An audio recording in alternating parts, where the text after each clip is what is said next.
Bom dia, meus irmãos. Graça e paz do nosso Senhor Jesus Cristo.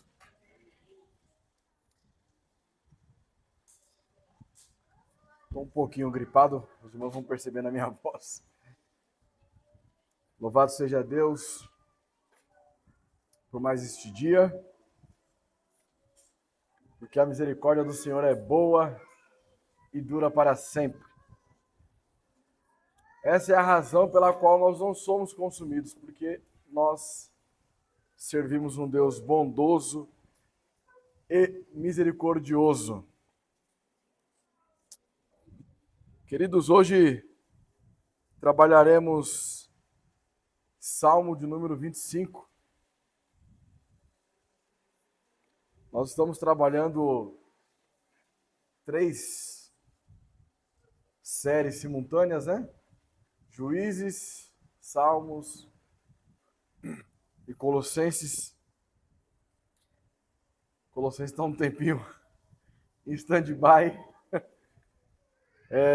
Eu até cheguei a cogitar a trazer Colossenses, mas já está quase no finalzinho. Eu falei, vou deixar o pastor Leonardo finalizar a série que ele iniciou.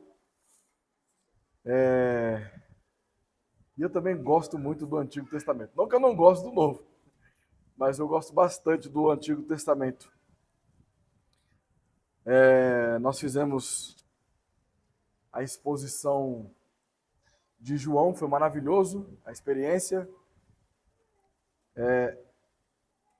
E eu sempre imaginava um momento em que eu fosse iniciar os textos do Antigo Testamento apontando para Cristo.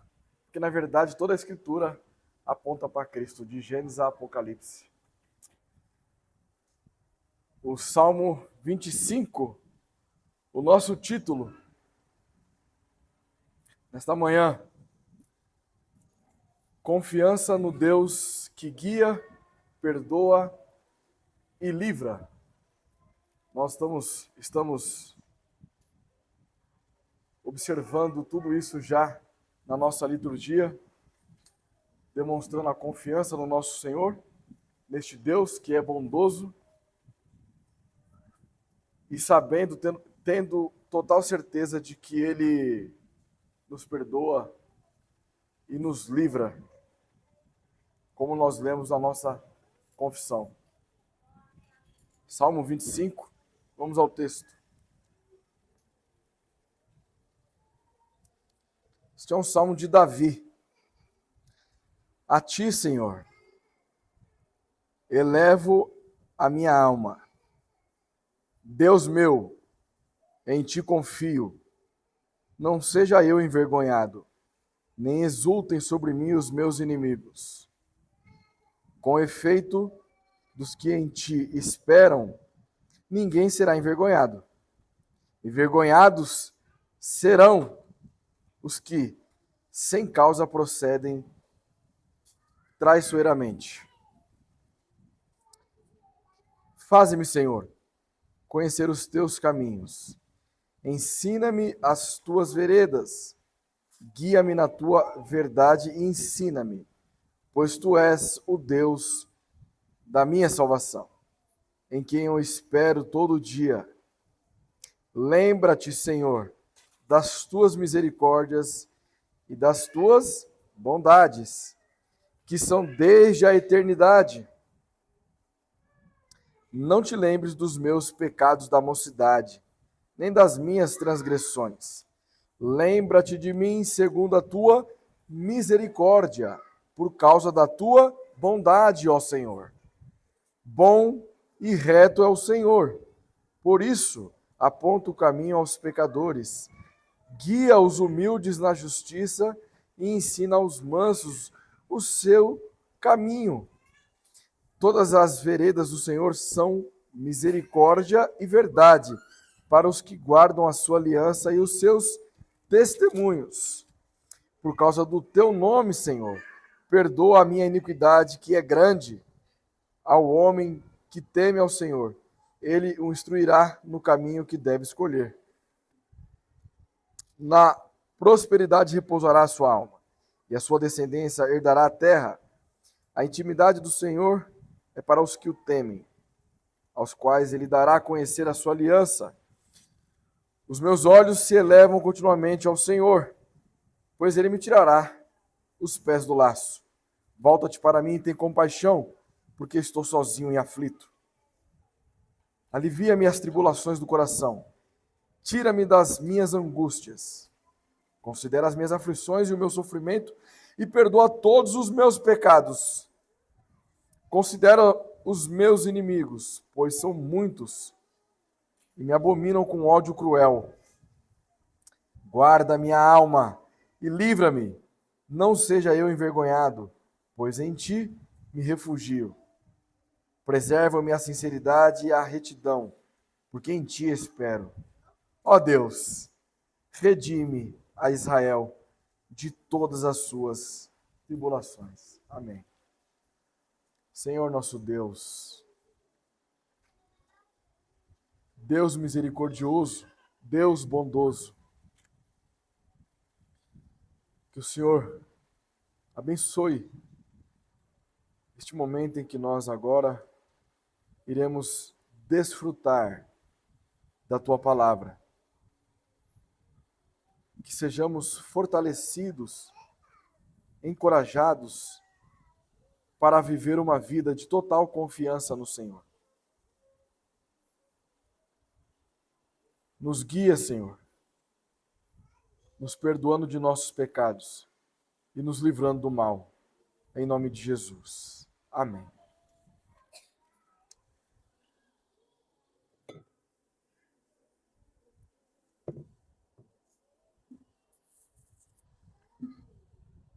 Confiança no Deus que guia, perdoa e livra.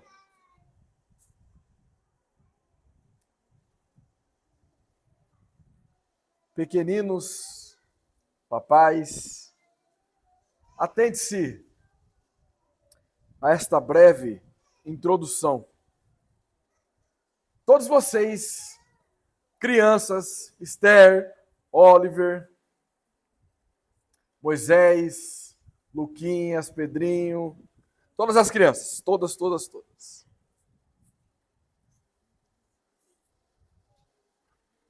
Sempre que vocês estão andando com os seus papais,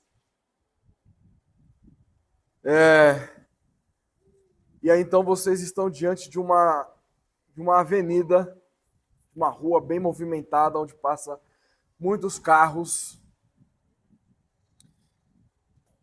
E o papai ou a mamãe segura a mão bem forte para você não sair correndo e um carro vir.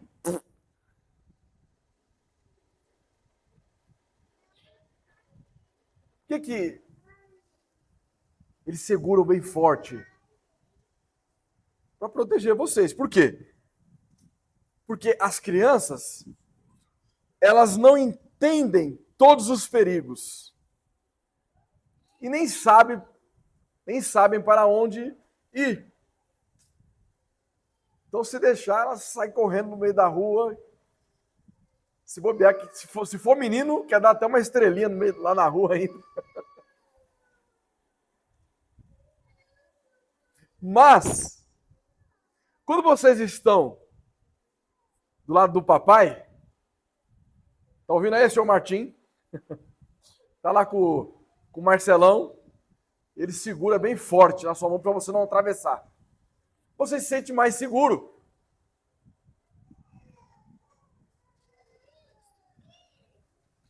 Você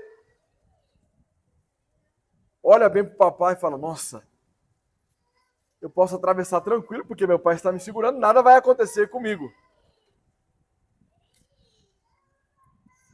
Mesmo que você ainda não tenha consciência de tamanhos perigos que pode ocorrer com você na rua, você confia no seu pai porque você entende que ele te ama, que ele guarda você, que ele te protege.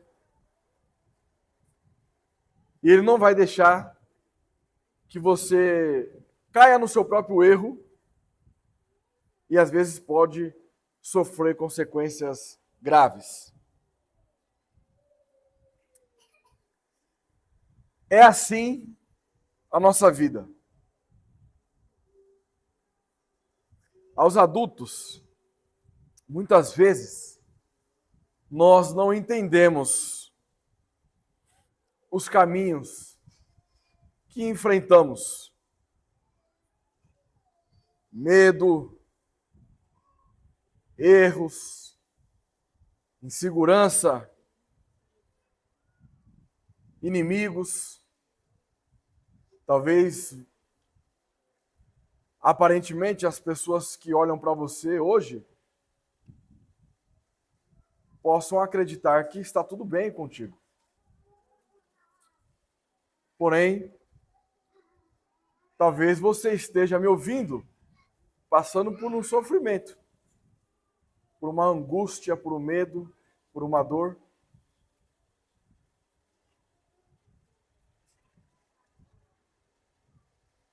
E muitas vezes isso nos leva ao desespero.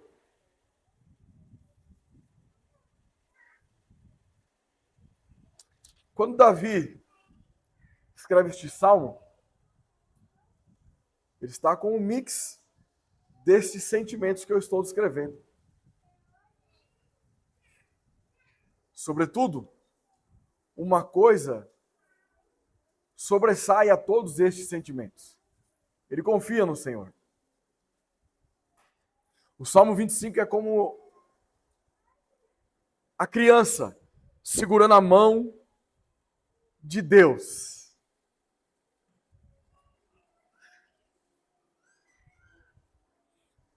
É uma oração de alguém que escolheu confiar, mesmo em meio às lutas. Porque, em outro sentido, na verdade, quem está nos segurando é Deus.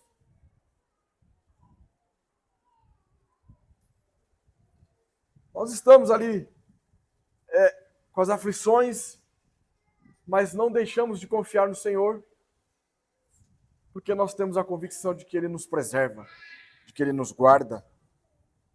E Davi nos ensina que a confiança em Deus nunca é em vão. Por isso, a palavrinha-chave nesta manhã, para as crianças,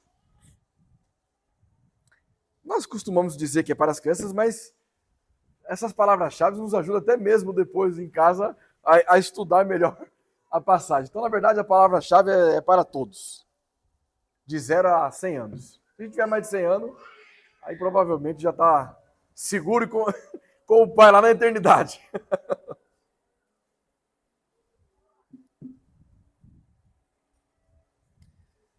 Então, a ideia dessa palavra é demonstrar para os pequenos o quanto nós os amamos. Para aqueles que não têm filhos, para mostrar à sua esposa ou quem está próximo de você o quanto você ama. E por isso que a sua preocupação sempre levará você a conduzir as pessoas a confiar em Deus. Nossa afirmação teológica. Deus, em sua graça soberana, guia os que nele confiam, perdoa seus pecados e os preserva em aliança, conduzindo-os à vitória final para a sua glória. Eu vou repetir. Deus, em sua graça soberana, guia os que nele confiam, perdoa seus pecados e os preserva em aliança, conduzindo-os à vitória final para a sua glória. Ok? Nosso sermão está dividido em 3 partes. A confiança que busca a direção de Deus. Versículos 1 ao 7. Segundo ponto, a confiança que descansa no perdão de Deus. Versículos 8 ao 15. E, finalmente, a confiança que espera o livramento de Deus. Versículos 16 ao 22.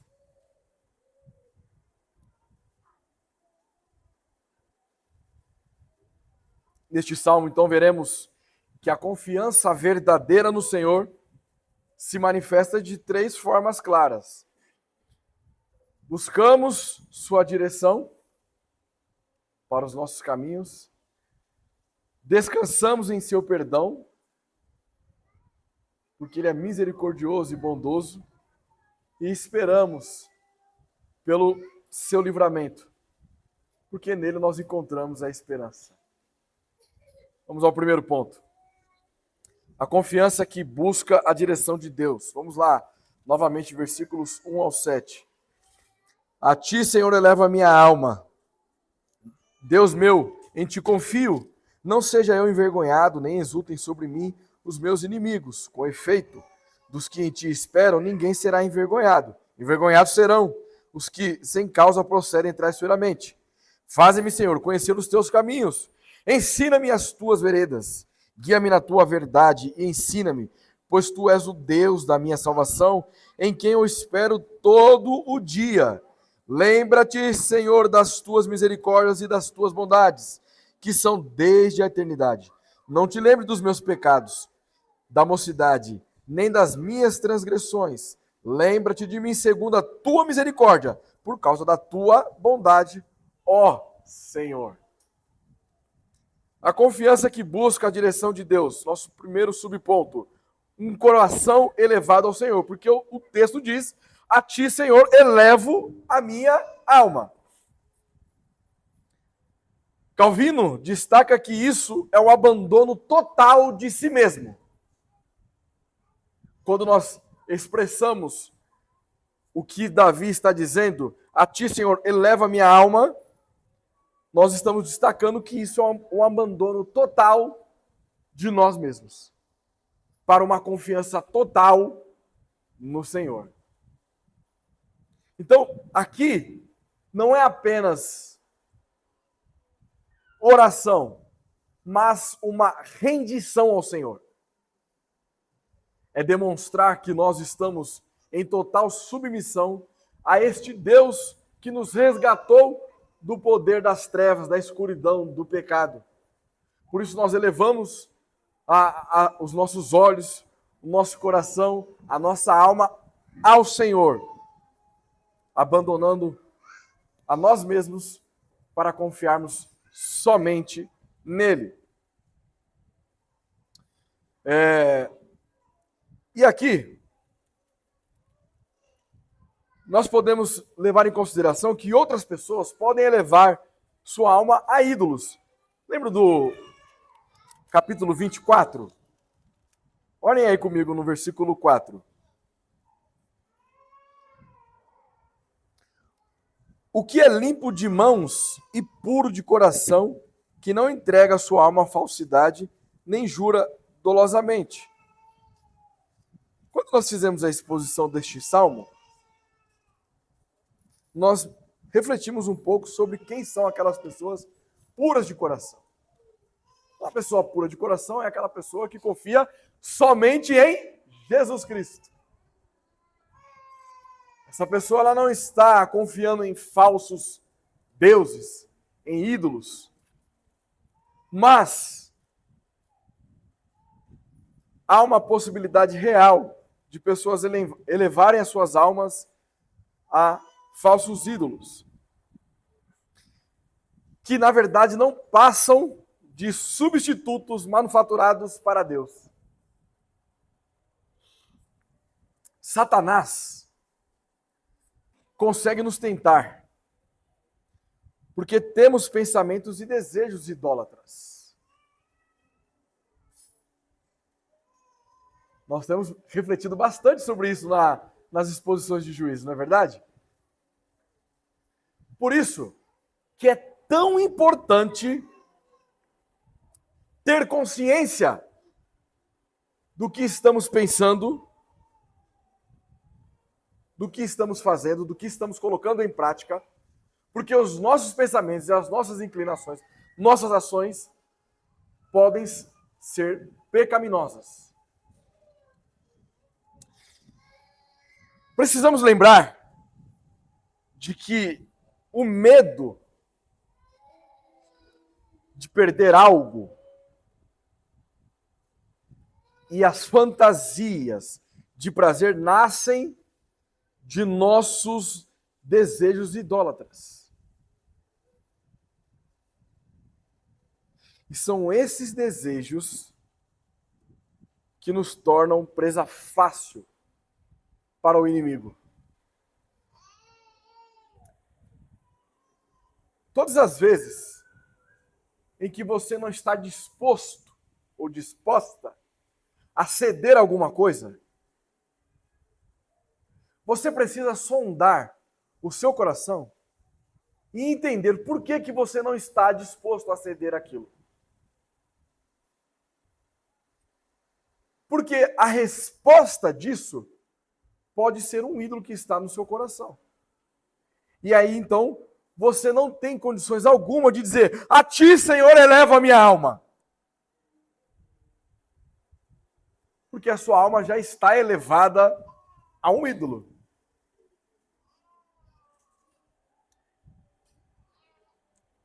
Davi eleva a sua alma para o Senhor.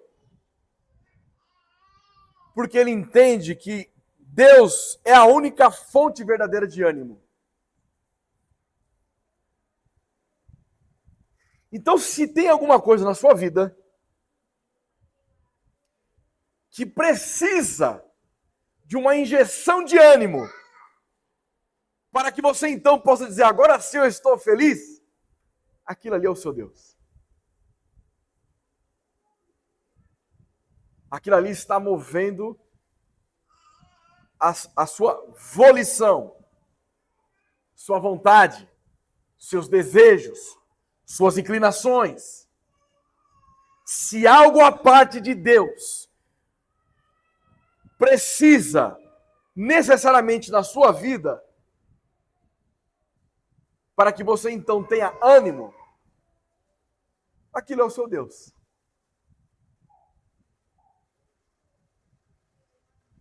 E assim não estamos em conformidade com um coração elevado ao Senhor.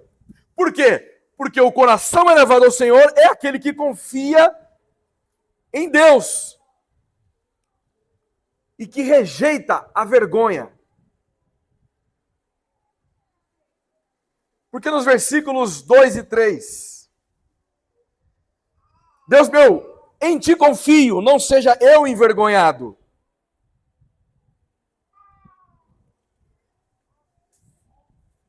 Davi afirma sua fé em Deus e o desejo de glorificar o nome do Senhor.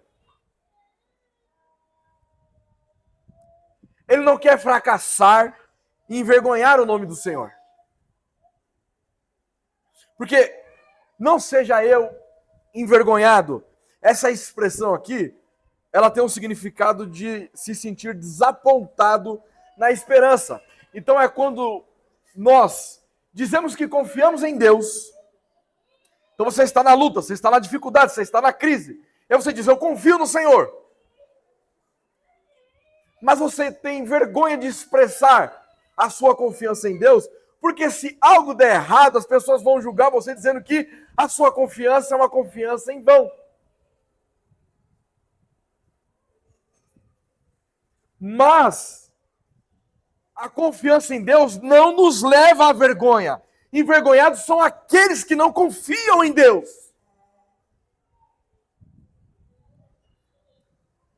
O comentarista puritano Matthew Henry diz o seguinte: quem confia em Deus nunca será confundido no fim. As coisas podem parecer que estão caminhando a passos largos para dar errado, mas quem dita os caminhos é o Senhor. E os meios são estabelecidos pelo próprio Deus. Porque Ele inicia, Ele executa, e Ele conclui toda a sua obra, nós podemos descansar no Senhor. Nós podemos tranquilamente dizer que Ele está no controle de tudo. Porque Deus nos preserva.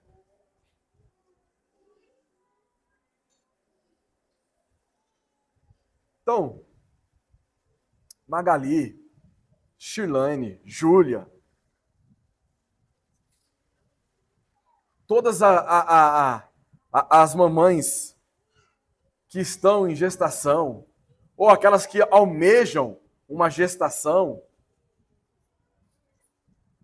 e que, por alguma razão, neste momento estão impossibilitadas de engravidar.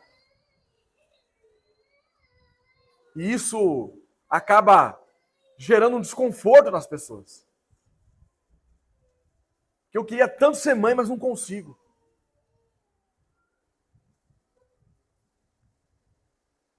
Queria tanto ser pai, mas não consigo.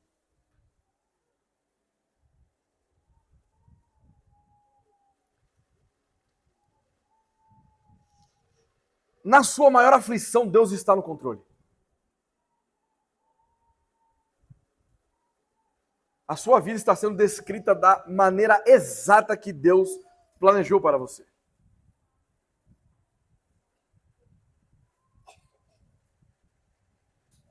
As mulheres solteiras, os homens solteiros.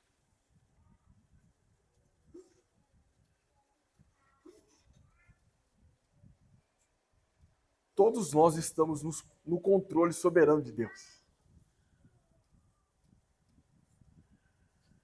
A perspectiva de algo dar certo não é aos olhos do homem, mas é aos olhos de Deus. E Ele já disse, vai dar certo. Porque Ele está no controle. A vergonha pertence aos que rejeitam o Senhor.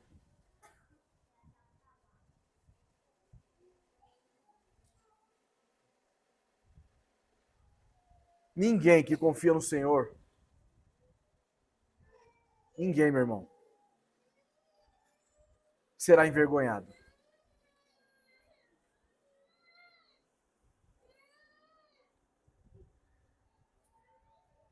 E porque nós não seremos envergonhados,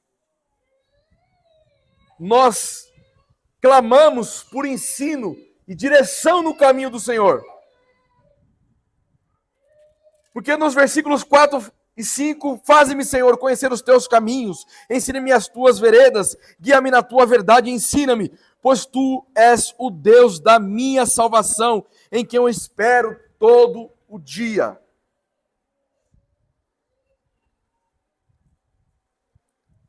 Davi aqui está levando em consideração um coração disposto para aprender.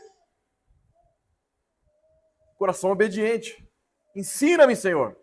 Quando ele diz assim, olha, ensina-me, Senhor, ele está dizendo, olha, eu não tenho todo conhecimento. Eu não sou o dono da verdade. Todo dia eu preciso aprender mais. Até mesmo nos momentos de aflições, nos momentos de lutas.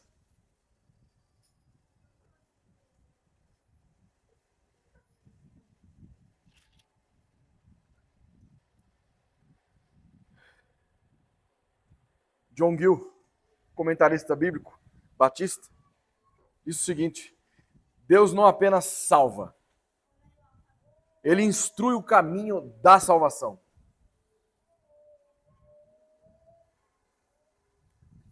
Então, Deus nos resgatou e a lâmpada para os nossos pés é a tua palavra e luz para o meu caminho.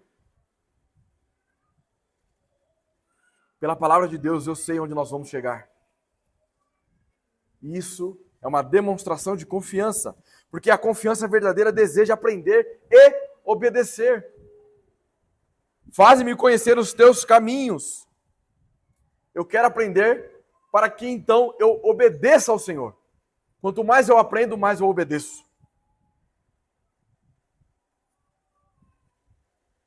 Ao orar, Davi não apenas pede sabedoria,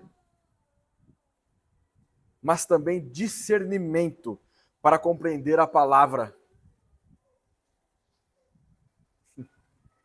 Pois somente assim podemos aprender os caminhos de Deus e entender o nosso caminho.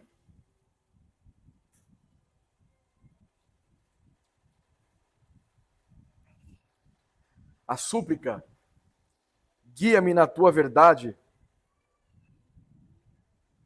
deve nos trazer à memória que a palavra e a oração sempre andam juntas.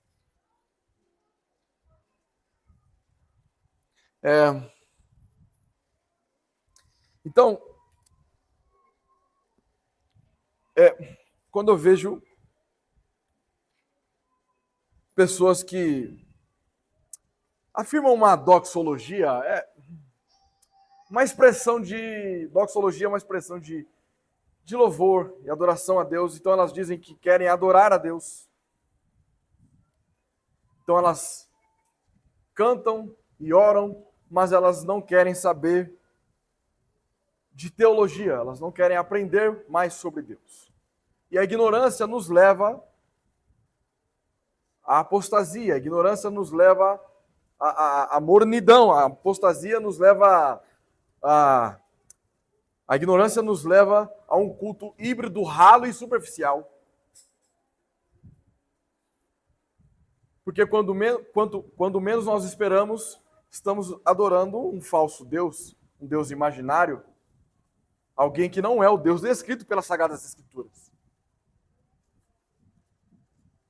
Por outro lado, você tem aquelas pessoas que gostam, são amantes da teologia, estão prontos para debater com todo e qualquer arminiano, filisteu. Mas eles não oram. Mas eles não adoram. Eles afirmam ainda: eu não gosto de orar. Não consigo orar. Então você tem uma teologia fria, morta. Por quê? Porque nós precisamos de teologia e doxologia. Precisamos da palavra, precisamos de oração e adoração. É isso que faz igrejas saudáveis. Porque todo conhecimento de Deus nos leva ao relacionamento com Ele por meio da oração. Todo conhecimento de Deus nos leva à adoração. Por isso, nós precisamos sempre trazer na nossa mente: guia-me, Senhor, na tua verdade. Quanto mais eu conheço a verdade, mais eu me relaciono com esse Deus. Como é que eu sei de um Deus misericordioso, bondoso, e eu não quero me relacionar com Ele? Alguma coisa está errada. A base da confiança é a misericórdia de Deus. Veja o versículo 4. Faze-me, Senhor, conhecer os teus caminhos, ensina-me as tuas veredas. Aí, soma isto com agora os versículos 6 e 7. Lembra-te, Senhor, das tuas misericórdias e das tuas bondades, que são desde a eternidade. Não te lembres dos meus pecados da mocidade, nem das minhas transgressões. Lembra-te de mim segundo a tua misericórdia, por causa da tua bondade, ó Senhor. Como é que o salmista consegue descrever todas essas coisas aqui, se antes ele não tivesse aprendido mais a respeito de Deus? Como é que ele sabe das misericórdias do Senhor? Lembra-te das tuas misericórdias, se ele não houvesse tido um conhecimento prévio de Deus. Charles Spurgeon, ele dizia que Davi apela não ao seu mérito, mas à graça eterna de Deus. O que é graça? Favor imerecido. Nenhum de nós éramos merecedores de tamanha graça. Mas Ele te amou, Lucas. Ele te amou, Elcio. sem que nós merecêssemos. Davi conhecia a história de Israel e sabia que Deus, em sua graça, ajudava seu povo quando clamava por ele. É assim com Juízes. O povo rebelde, mas no momento em que eles se arrependem, Deus sempre socorre o teu povo. Davi tinha consciência disso, de modo que ele ora com segurança e fé. Mas ele ora também com uma atitude de contrição, confessando seus pecados ao Senhor. Por quê? Por que nos seus momentos de contrição, de tristeza, de luta, nós devemos orar ao Senhor confessando os nossos pecados? Porque não pode haver compromisso com a verdade divina e a vida sem arrependimento e reconciliação.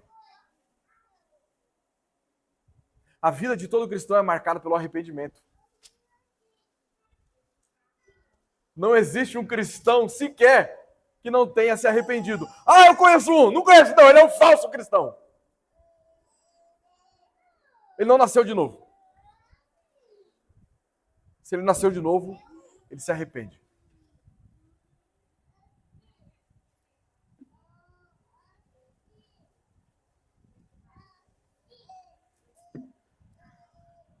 Se confiamos em Deus para nos guiar,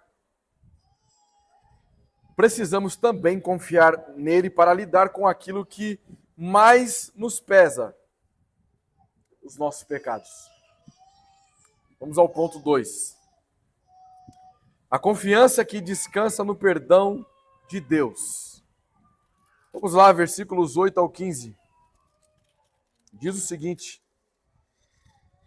Bom e reto é o Senhor, por isso aponta o caminho aos pecadores, guia os humildes na justiça e ensina os mansos o seu caminho.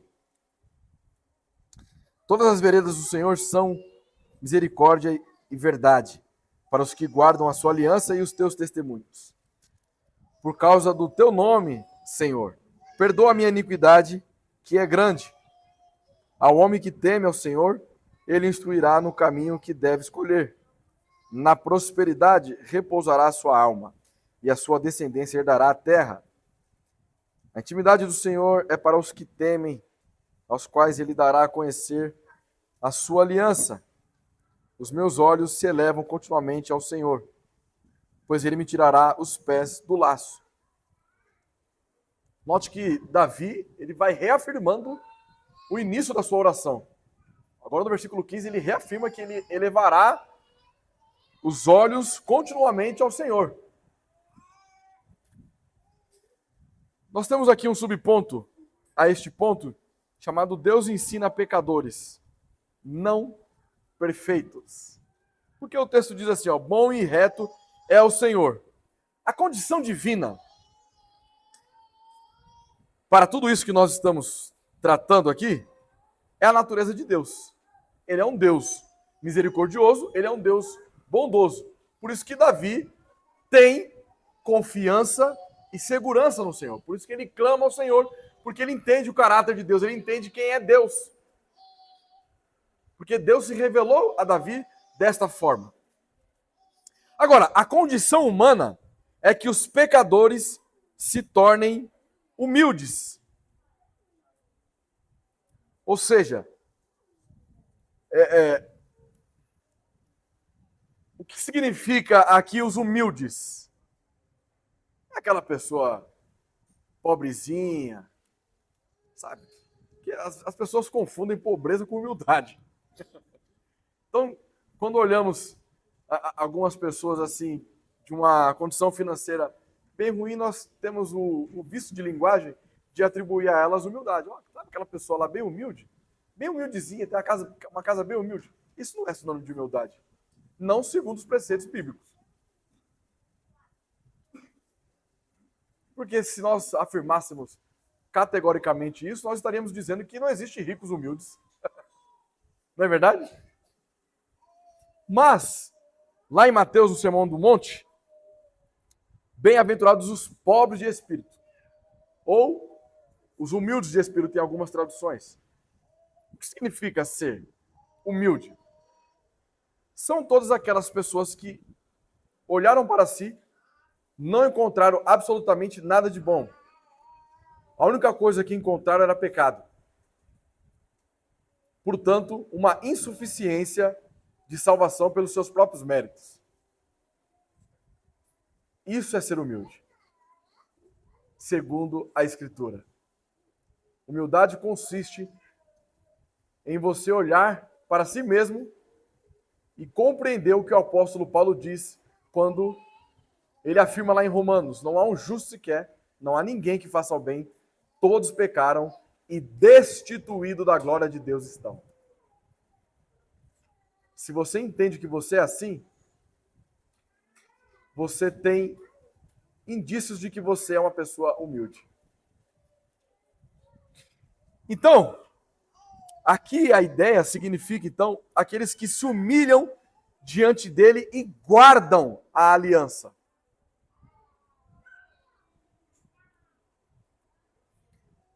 E nós sempre precisamos fazer aquele exercício.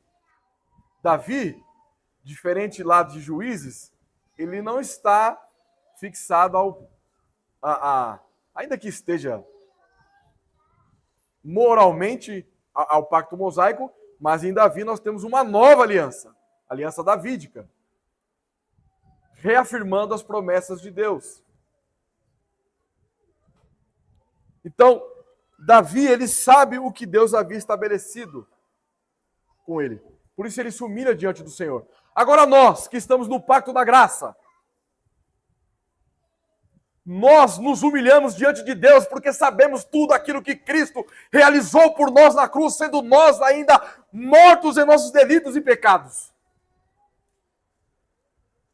E quando nós olhamos esse favor imerecido de Cristo, nós contemplamos a sua glória e nos humilhamos diante dele porque sabemos que não é pelos nossos esforços, não é pelas nossas obras, não é pelos nossos méritos, mas é pelas obras e os méritos de Cristo Jesus.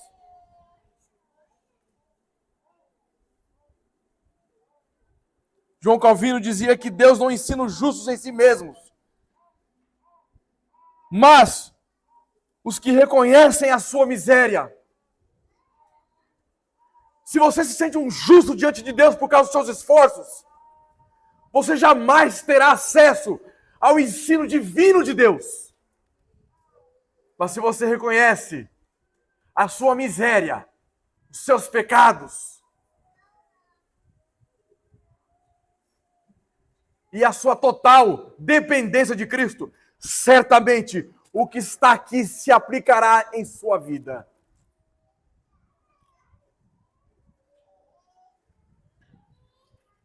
Deus ensina pecadores, como eu havia dito, não perfeitos. Por quê? Porque ele guia os humildes. E a descrição do que é humilde acabou de ser dita por mim aqui. Guia os humildes na justiça, conforme o versículo 9. Humildade é o caminho da instrução divina.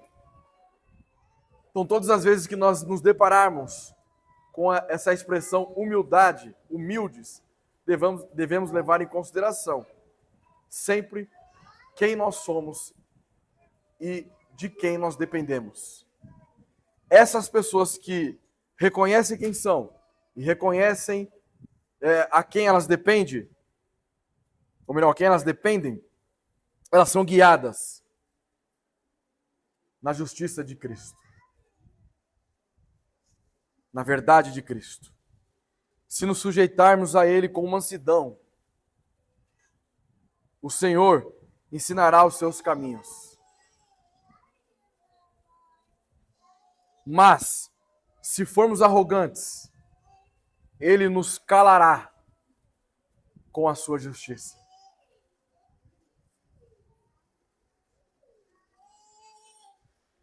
Outra expressão, mansidão não é alguém inofensivo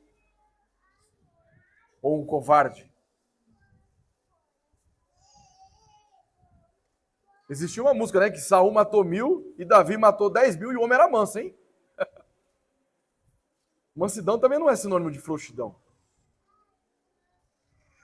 Mansidão é, após o entendimento de quem você é,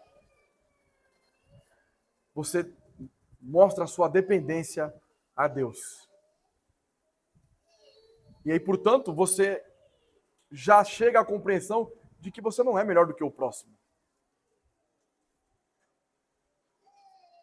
Pelo contrário, você foi iluminado pelo Espírito Santo porque você reconheceu a sua miséria. E aqueles que são arrogantes e que Deus calará com sua justiça, precisamos levar em consideração aqui um ponto interessante, porque uns ele guiará na sua justiça, outros ele aplicará a sua justiça. Uns recebem a justiça de Cristo imputada neles. Outros receberão a justiça implacável de Deus contra eles. E qual é o fundamento disso tudo? O fundamento é o perdão. Nós encontramos isso no nome de Deus. Perdoa a minha iniquidade, que é grande. Versículo 11, Davi diz isso.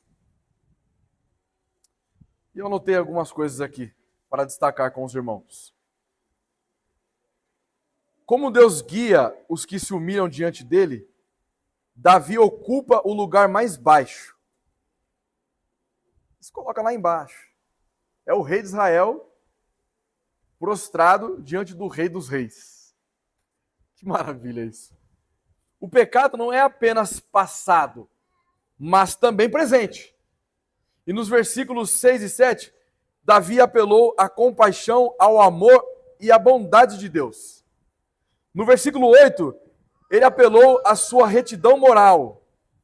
E agora, no versículo 11, em resumo, ao seu nome.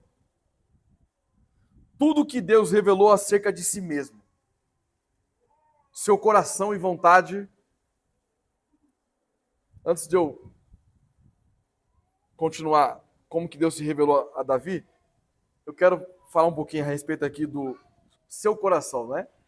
Porque na semana passada eu havia dito, nem me lembro agora se foi semana passada ou se foi semana retrasada, mas eu havia explicado para os irmãos o que significa antropopatismo, que são expressões de sentimentos humanos que nós aplicamos a Deus para entender o que Deus está se comunicando conosco em determinado momento.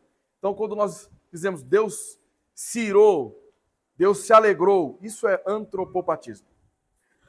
Agora, quando nós descrevemos assim, seu coração, isso é um antropomorfismo. Significa representar Deus com traços físicos ou comportamento humano. Então, por exemplo, os ouvidos do Senhor, as mãos... Deus não tem mão, não tem ouvido. Deus é espírito. Mas nós utilizamos essas expressões para entender melhor o que está acontecendo. Então, quando Deus fala, eu estou te segurando, pode ficar tranquilo.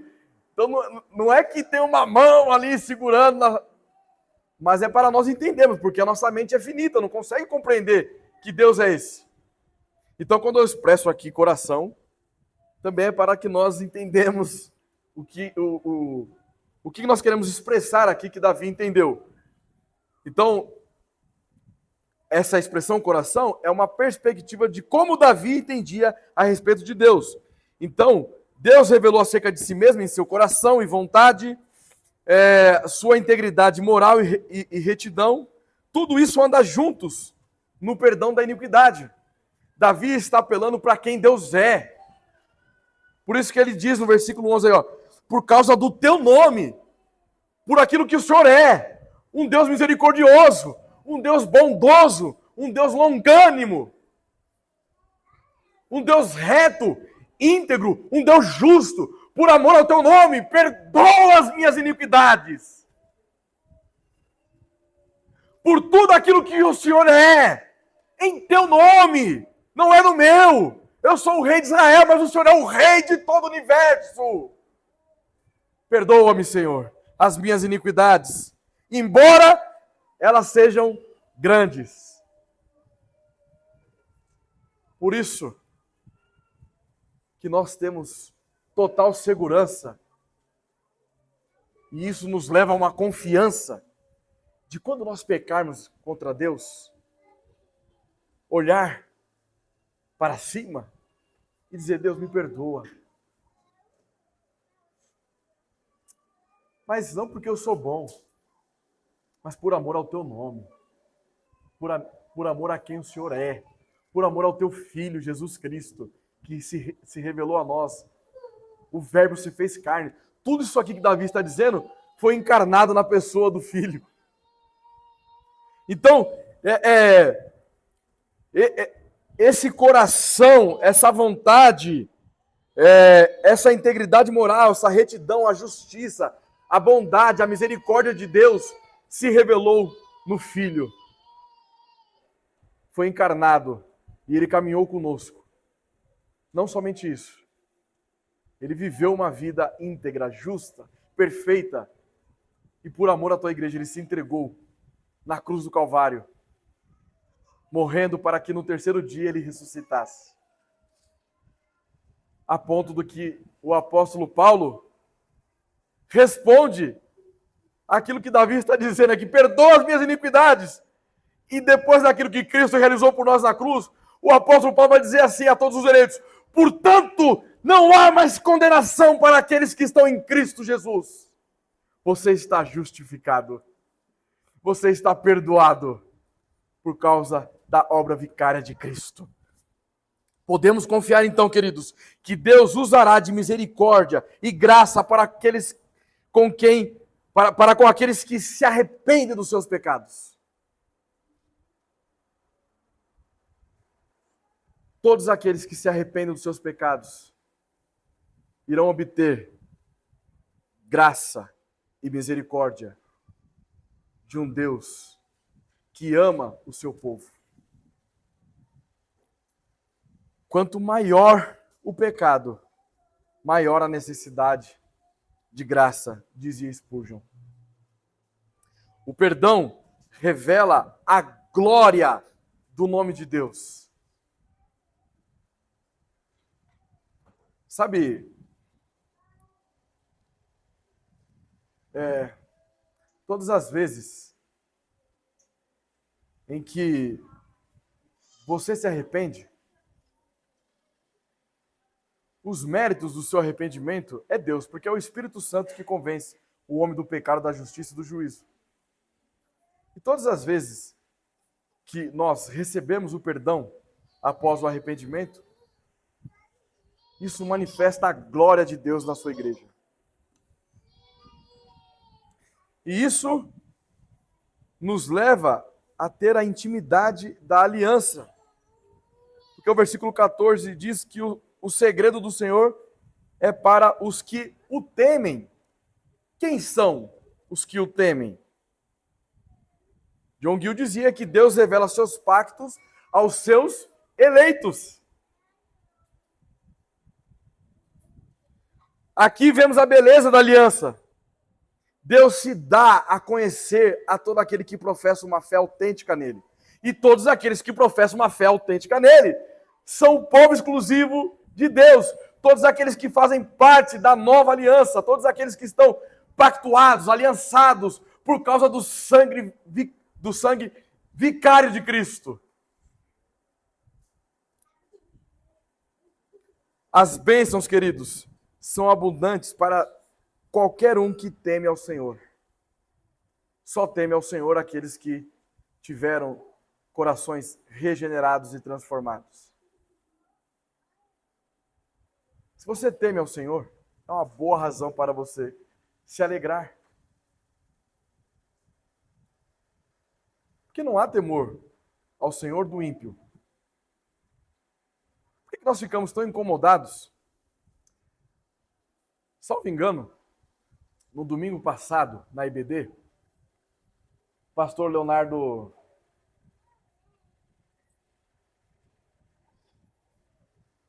estava comentando.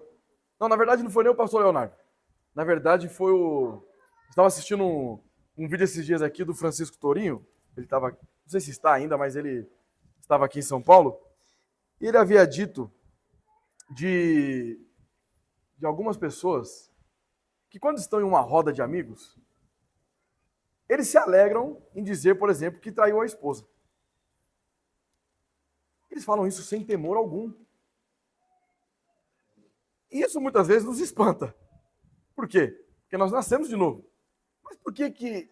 Mas na verdade nos espanta porque nós nascemos de novo, mas não deveria espantar porque eles não temem ao Senhor porque são ímpios. A qualidade de temer ao Senhor pertence somente àqueles que nasceram de novo. Agora, é claro, qualquer ateu poderia dizer, mas eu sou ateu e nunca traí minha esposa.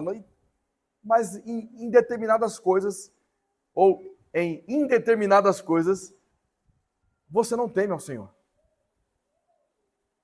Então, nós não devemos esperar do ímpio o temor ao Senhor, mas nós devemos temer a Ele, porque nós nascemos de novo. E isso é exclusivo de todos aqueles que estão pactuados com Cristo. E aí, então, queridos, depois de experimentar a direção e perdão, o crente aprende a confiar em Deus em meio às lutas e aflições. E aí, nosso terceiro e último ponto, a confiança que espera o livramento de Deus.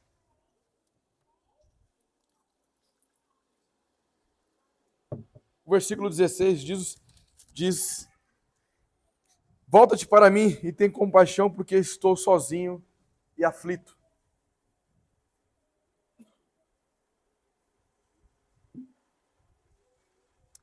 Davi, quando escreve isso, ele é rei de Israel. Ele tinha muitos soldados, tinha várias esposas, vários filhos, vários súditos. Mas naquele momento específico, ele sente-se sozinho.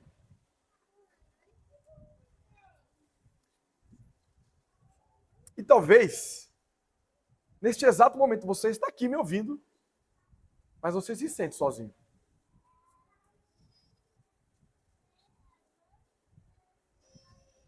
Porque a dor causa essas coisas. A aflição produz isso. Você ora, parece que você está falando com as paredes, nada acontece.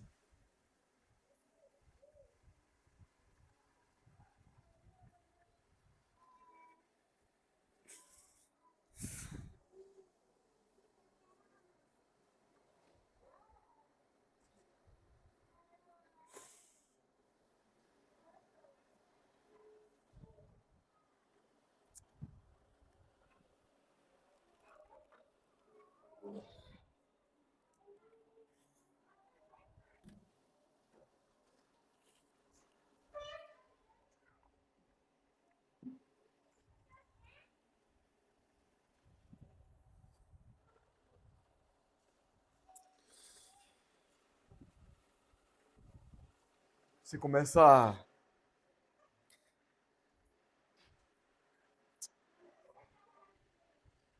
a questionar a sua fé.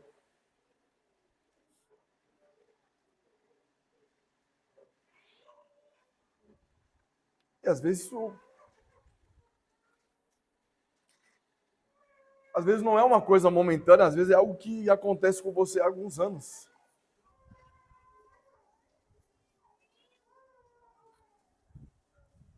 Os puritanos acreditavam que a fé não nega a dor, mas a leva diante de Deus. Então, muitas vezes, nós vamos estar com dor, com dores. Nós vamos servir ao Senhor com dor mesmo. Muitas vezes, Faremos igual a Davi, no versículo 17. Alivia-me.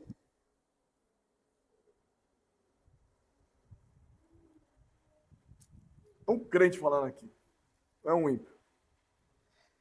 Alivia-me as tribulações do coração.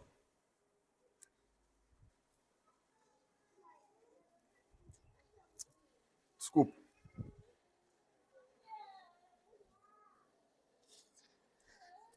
Tira-me das minhas angústias. Porque a confiança em Deus não é passiva.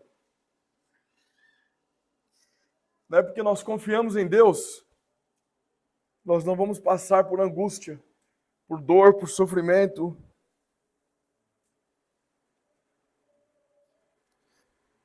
E isso não deve também passar por cima de nós. Por isso que mesmo confiantes no Senhor, devemos, assim como Davi, clamar a Ele. Porque grandes dificuldades ou nos derrubam ou nos levantam.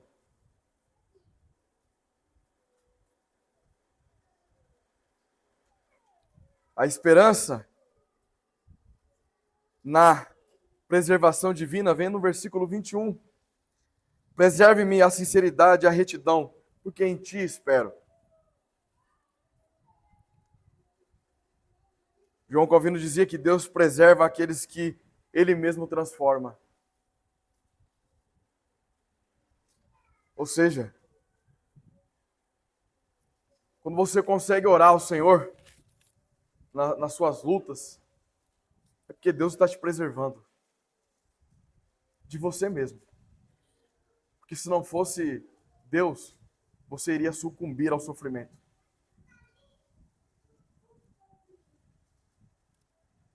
Note que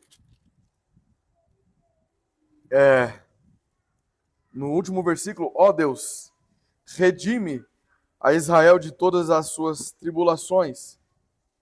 Ó Deus, redime Israel. Este versículo fica totalmente fora do esquema alfabético. Como rei, Davi não pode se esquecer jamais de suas responsabilidades mais amplas. Não importa quão grandes sejam suas próprias dificuldades.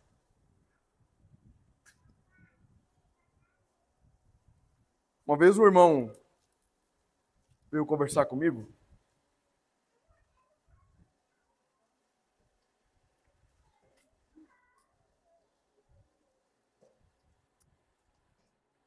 Ele disse para mim se vale a pena, se compensa tudo isso. Você trabalha, você não dorme, você estuda, você prega, você dá estudo bíblico. Como é que você e o Léo pensam a respeito disso?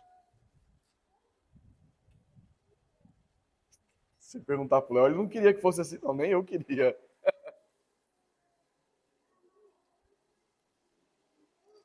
Mas nós não podemos esperar menos do que isso dos seus líderes.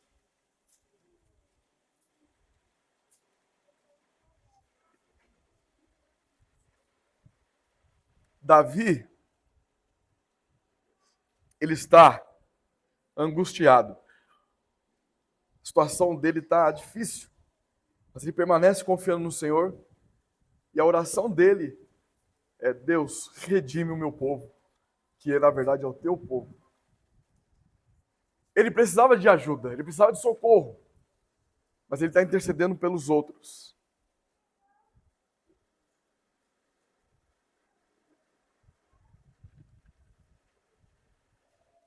E muitas vezes é assim que funciona. Às vezes é o Léo, às vezes é o André que precisa ser aconselhado, precisa de socorro, e nós estamos socorrendo os irmãos.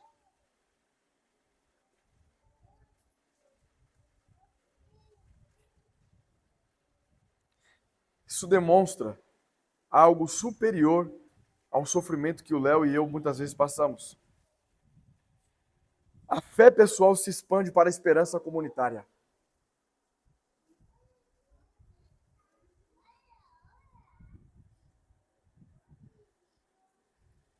Quando Davi clama, ó Deus, redime a Israel,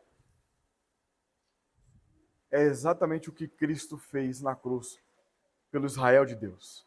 Ele redimiu o seu povo. A obra de Cristo, ela foi retroativa porque ela alcança todos aqueles antes dele. Cristo, o Verbo encarnado, porque ele é desde toda a eternidade. No presente, ele redimiu todos aqueles que confiavam nele. Mas a sua obra também é suficiente para todos aqueles que no futuro iriam crer. Portanto, nós precisamos intensamente proclamar o Evangelho. Porque todos os eleitos da terra serão redimidos por causa da obra de Cristo. Uma vez disseram, se tudo está predestinado, por que nós devemos pregar? Primeiro, porque Deus mandou. E segundo, que se eu tenho a certeza de que pessoas são predestinadas, elas vão ouvir o Evangelho. Eles vão crer. Todos os eleitos vão crer. Por isso que nós devemos analisar que o que está sendo dito aqui ecoa o avanço do reino que triunfa. O reino de Cristo irá triunfar. A igreja de Cristo vai triunfar. Até os confins da terra. Onde existir alguma pessoa pela qual Cristo derramou seu sangue, essa pessoa vai crer e confessar que Ele é Rei soberano. O nosso Senhor Jesus Cristo é especialista em transformar corações, conceder arrependimento e, ao mesmo tempo, conceder o perdão.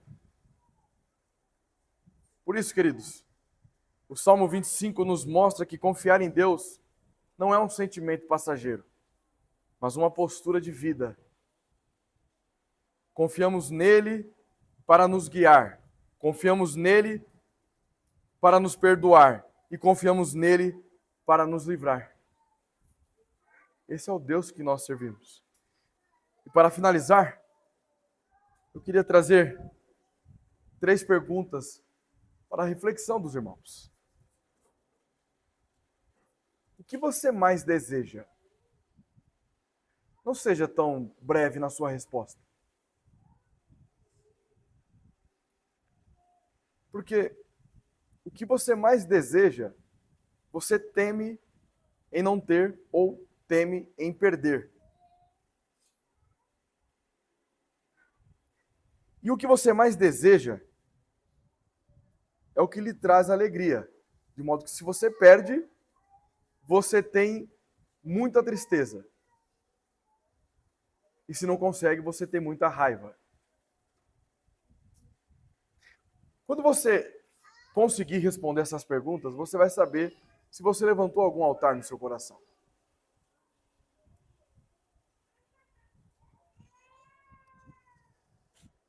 Então reflita muito bem sobre essas perguntas, mas eu quero trazer um exemplo. Você imagine alguma pessoa que foi se aconselhar com algum irmão, e esse irmão, ouvindo essa pessoa, identificou alguns pecados.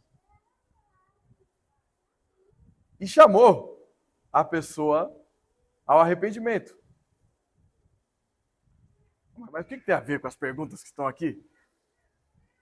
Bom, essa pessoa, o que ela mais desejava era a aceitação daquilo que ela foi conversar com a pessoa. O que ela mais temia? Que as pessoas discordassem dela.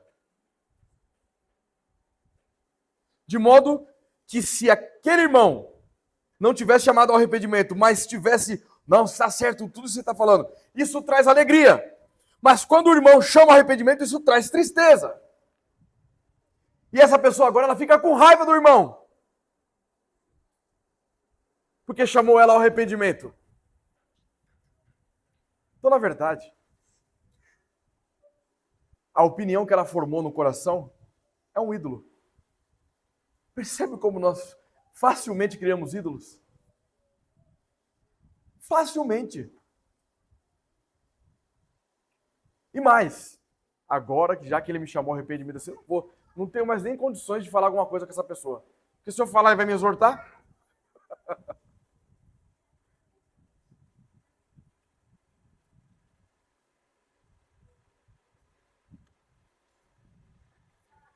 E quando nós levantamos ídolos em nossos corações, nós estamos dizendo, olha, eu não confio no Senhor.